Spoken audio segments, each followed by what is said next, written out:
Autre sujet où la réaction de la ministre de l'Éducation nationale est attendue, les fermetures de classes. 470 classes en moins programmées déjà à la rentrée prochaine. En cause, la démographie, les Français font moins d'enfants.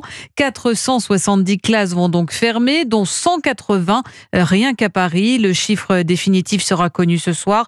Une situation en attendant qui inquiète les familles. Reportage Europe 1 de Louis Salé. C'était au cœur de la manifestation des parents d'élèves et d'enseignants la semaine dernière.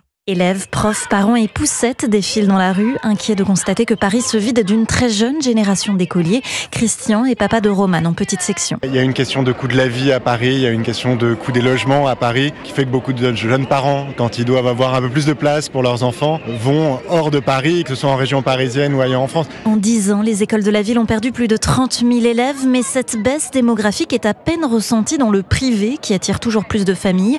Catherine enseigne dans une école publique maternelle. Les écoles privées se retrouvent à 32 élèves par classe et du coup, les écoles publiques, les effectifs diminuent. La fuite se fait après la maternelle généralement. Une fuite dont Alexandre et Flora, parents d'élèves, entendent beaucoup parler autour d'eux. C'est peut-être à l'inverse qu'il faut prendre le problème et se dire que c'est une baisse de l'accueil dans le public à Paris qui fait que les gens s'en vont et vont peut-être plus se tourner vers le privé ou vers la banlieue. Ce qui est vraiment une question autour de nous, de certains parents. Oui, c'est ça. On se demande pourquoi le privé a autant la cote alors que le service public, il y a des enseignants de qualité. Sauf qu'on y met moins les moyens et donc c'est QFD quoi. Plus d'une centaine de classes supprimées signifie moins de personnel et donc plus d'élèves par classe. Reportage Europe 1 de Louis Salé.